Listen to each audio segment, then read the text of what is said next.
24-22 is the final. Michigan survives off the foot of Dominic Savato, who missed 2 field goals earlier in the game, Sam. 5 turnovers. They said the last time Michigan had 5 turnovers in general was 2018, a loss to South Carolina. I don't know if they've ever won a game committing 5 turnovers and still won. It's an outlier stat. I can't wait to see the statisticians figure that one out. I can't figure it out. Crazy. But hey, a win's a win, Sam. Let's start there.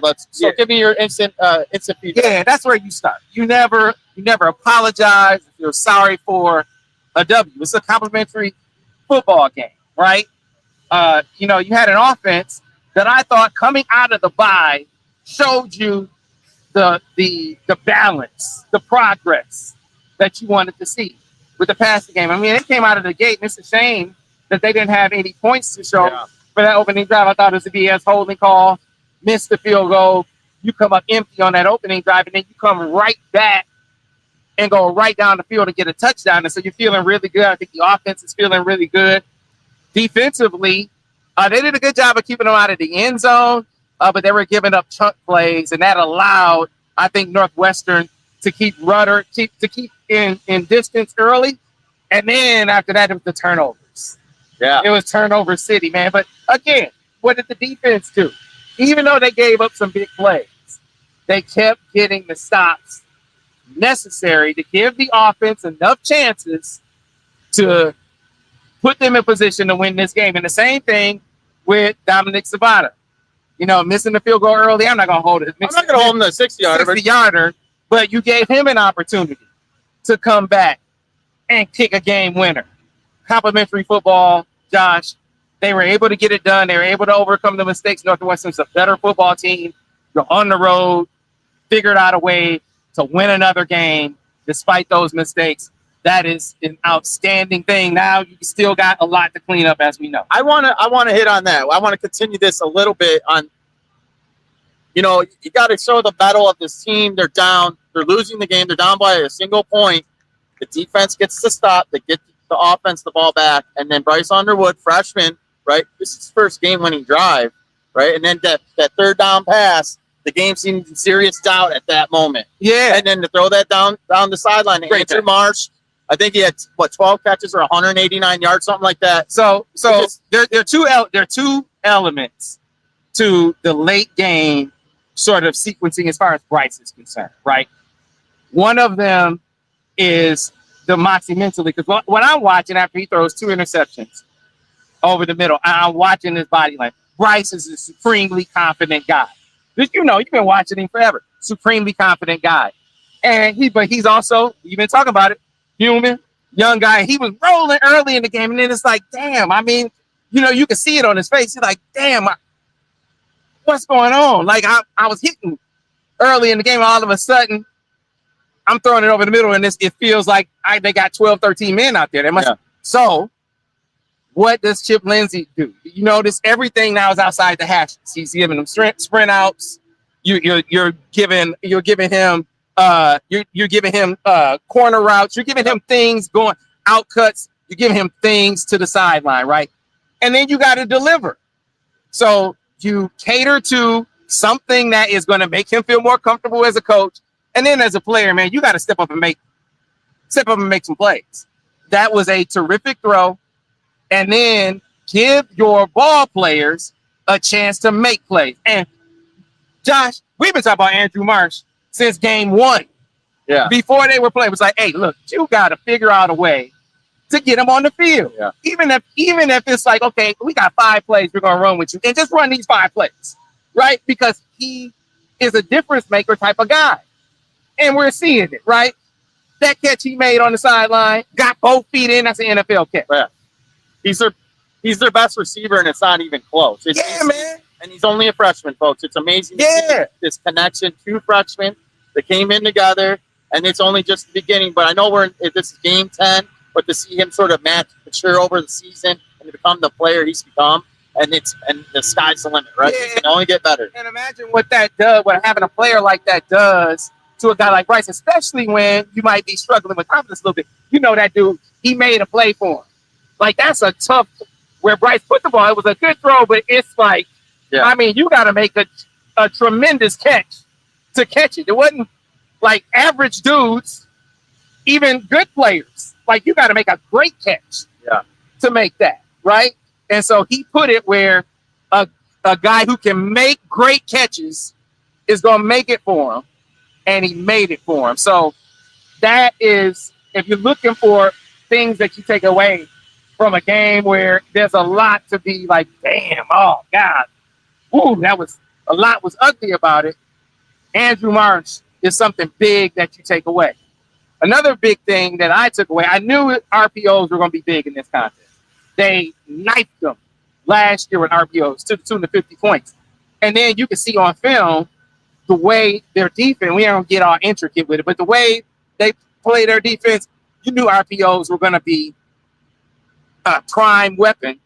And then when you watch Bryce, you know that is in his wheelhouse. But the 2 games before the bye was kind of shaky. He came out, Josh, and everything you want to do with the RPO, he was reading it right. He was give when you're supposed to give, throwing dimes with passes. He even ran once with an RPO. So he was dialing it up every way you wanted him to dial up an RPO early in the game. That was a positive that you like to see coming off the bye. Of course, things went awry later in the game as, started staring some things down. They started reading his eyes. Boom, now they're jumping him. And, of course, we saw what happened after that. I know everyone's going to, the boards are probably flaring up right now. As we said earlier, a win's a win.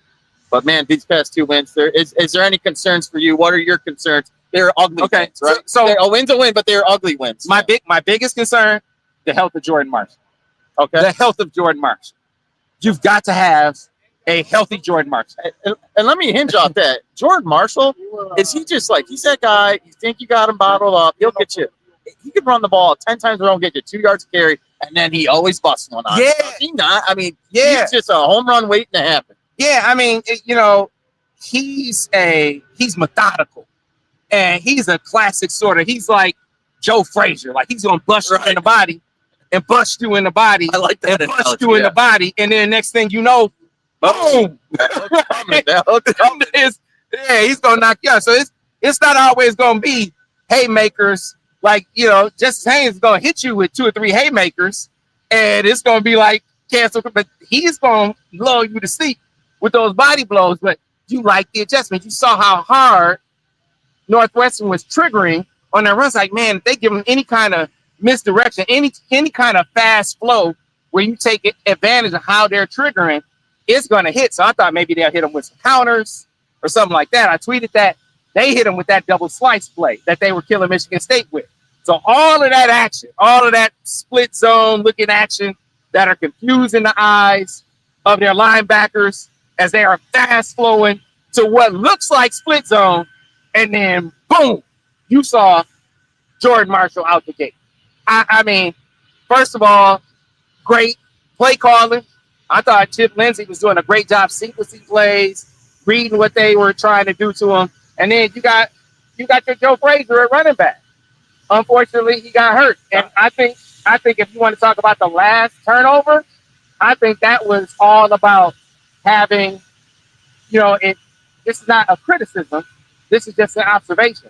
Having an inexperienced guy in there, and that's it. That's the effect. And he talked about in the post game. He said, "What happened there? I need to get those reps." Yeah. And I think it's a matter of practice. And then they took full accountability. Michigan escaped with this win. I think you want to preview the Maryland and what sort of your hopes there and what they So I thought the D-line had a good. This is one of the better defensive line games. I see they didn't show up in sack numbers, but a lot of batted balls. They played the run pretty well for a good boy. They hold them 61 yards. Yeah. Right. You wish it would have been some more sacks because the secondary had a rough game. They were giving up. They were giving up jump balls, contested catches, right? 50 balls. 50, they were losing balls, them, and they were losing on the 50-50 balls. So it makes you wish, hey, maybe you get some more sacks in there. I mean, myself, when I'm watching them lose 50-50 balls, I'm already thinking about that game in 2 weeks. Yeah. Right? Yeah. And they had better receivers. Yeah. Northwestern was winning those. Yeah. And so that automatically made me think Michigan has to get home on defense, Right. for them to be successful. To win that game in 2 weeks, they have 100%. to get home on defense. And then I 100%. want to also talk about, I had some concerns about the offensive line today.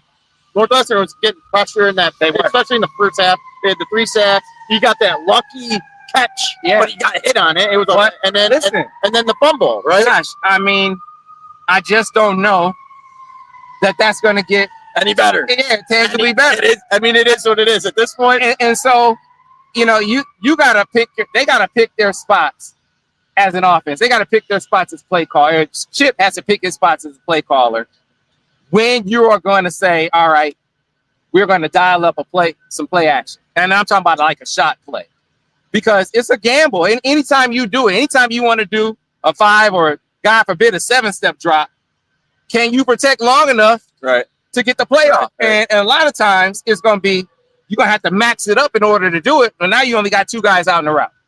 So are you going to win in that scenario? I think you're feeling better about Marsh, but a lot of it has to do with how well are you running the ball and the deception.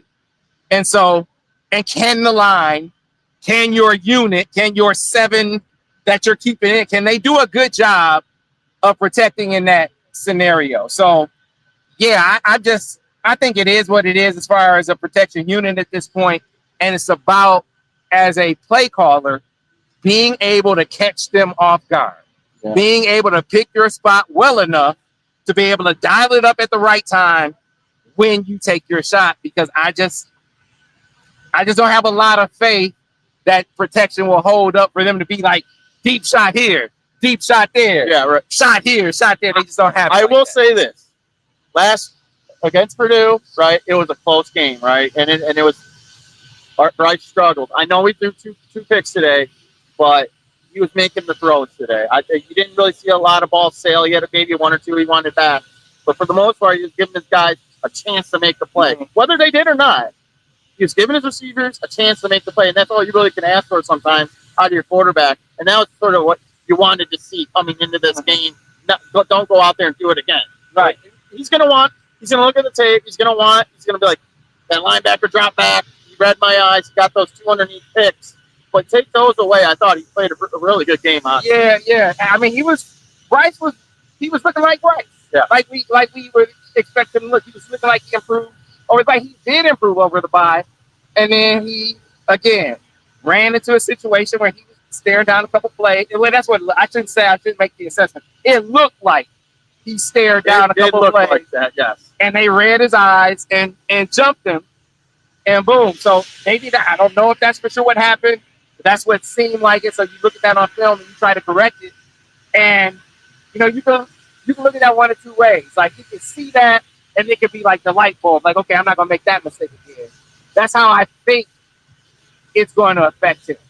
Because you could see his body language and his comfort. That's the most comfortable we've seen Bryce in a long time.